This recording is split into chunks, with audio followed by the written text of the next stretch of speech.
No game series is perfect, and Assassin's Creed is very clearly no different. Some of the villains in this series are just so pitiful. They do not instill fear, urgency, or really make you feel much at all. They either had terrible reveals or were barely involved in the story at all. If you're thinking maybe you need some more positivity in your life, you may like to check out my list on the top 5 best villains. There will be a link in the cards now and down in the description. With that in mind, let's get into today's video with the top 5 worst villains in Assassin's Creed. Number 5. Aspasia. Aspasia is a secret villain not revealed until you have hunted down every other member of the Cult of Cosmos. You might be thinking, oh wow, cool, a secret villain. But no, Odyssey is a giant game, and when it comes down to it, Aspasia is only on the screen for a very small portion of the game. So it being revealed isn't the biggest shock ever, as you almost forgot she existed by the time her reveal is made. There are no cool clues to look back on and go, oh wow, that makes sense now that I know she's the leader. What's worse is that she wants you to join her in creating a new order. At this point, it just gets silly. You can kiss and romance her. A woman you have no prior feelings for or interactions that would point towards any kind of romance. You can kill her, or you can destroy the artifact. It really is a bizarre ending to the cult storyline. What are you doing here? You killed the last member of the cult. Well, just about. What? It's true. I was their leader, but only for a moment it seemed. When your brother came along, it changed everything we were aiming for. You agreed with them? The fucking cult? The powers that be in the Greek world weren't doing things the right way. The cult just wanted a clean slate. By way of corruption? Dirty drachmae? They killed people in a war they made themselves! Fueling war was one of the methods, yes. But it was controlled. Until suddenly it wasn't. And then I didn't like what we were doing anymore. Number 4. Achilles Davenport. Now this might seem a bit strange, because isn't he a mentor of the assassins? Well yes, but in Rogue he is technically the antagonist. Let's be honest, he wasn't the best leader of the assassins. He made terrible decisions and led the assassins down a bad path, and eventually they were all but wiped out under his command. For starters, he is hardly in the game at all. Something you will notice from my top 5 best villains video is that they all have a large involvement in the story. We see them many times, but Achilles is just never there. He's very boring because every time he does show up, he offers little resistance to Shay. He doesn't make us question anything. He doesn't make us think for a second that maybe Shay is wrong. No, you just know that the assassins of this period are really messing things up. Betraying me. Someone must make amends. Make amends? You have no idea what you're doing. The future of the whole continent, maybe the whole world, is tied up in that manuscript. Perhaps. But we don't have the right to decide that future. The right! We have the responsibility! We are responsible for killing innocents and destroying cities. This mad grab for power. It ends now. I will not let you destroy everything we have built!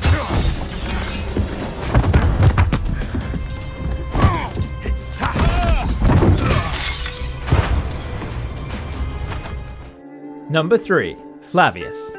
Now I would probably believe you if you said who at this point, because while writing this list and researching all the villains of this series, I did the same thing. Who the fuck is Flavius?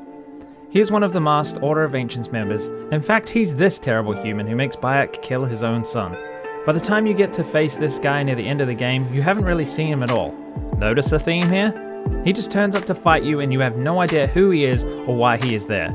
The battle with him is supposed to be an end to Bayek's revenge quest, a thrilling conclusion that makes you feel relief and calm as you have finally completed the arduous task. But you don't feel much, as you haven't seen or heard from this guy in over 20 hours of game time. Do you think I can't feel you skulking in the shadows, Bayek of Siwa? I have followed your path of murder and madness all the way from my homeland. And now, you will answer for my son's death, Roman! No, Egyptian. Now you will bow before your god! Number 2. Francois-Thomas Germain. Yeah, that's my best effort at trying to say his name. I do apologize. I am actually trying, believe it or not. Another secret villain reveal that means nothing. You help him escape in one mission, not knowing he is the Templar Grandmaster. The only reasonably exciting thing about him is that he is a sage. but this is not delved into very well at all.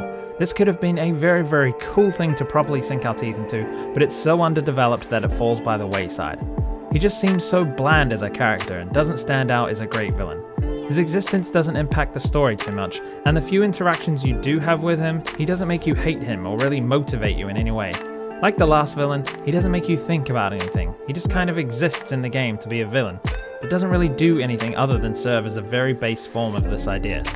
He doesn't ever really tell you anything about himself, you just see the classic Templar cookie cutter used to create him.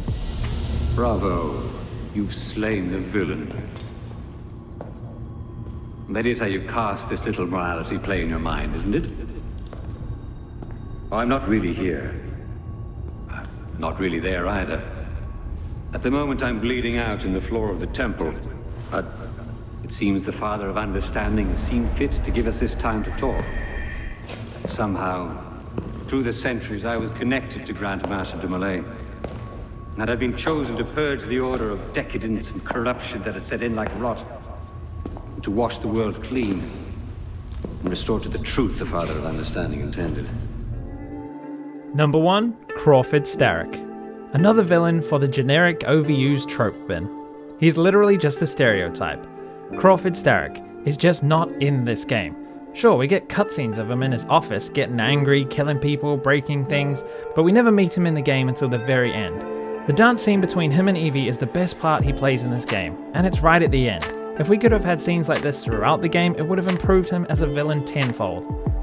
He doesn't change over the course of the game, he just progressively gets angrier as the assassins chip away at his control over London. This is not good character writing, and it does nothing for the story, especially when we never see him apart from these random cutscenes chucked in at certain points.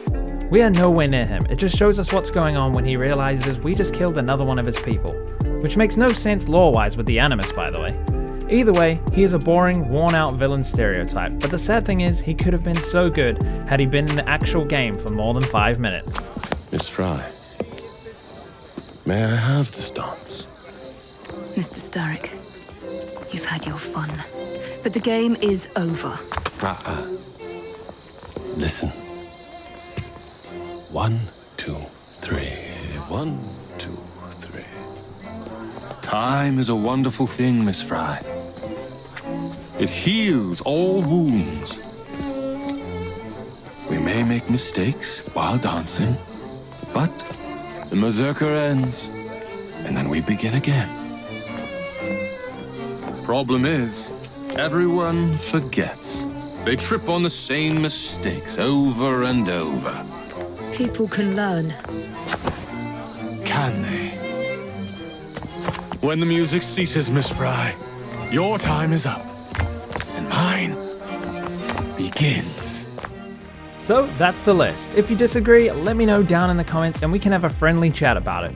Please check out my other video on the top 5 best villains in the series, and don't forget to like the video if you enjoyed it, it truly helps me out a lot. Hit that subscribe button and click the bell to stay up to date with all my news, reviews, and other gaming content. Thanks for watching, Sticks out.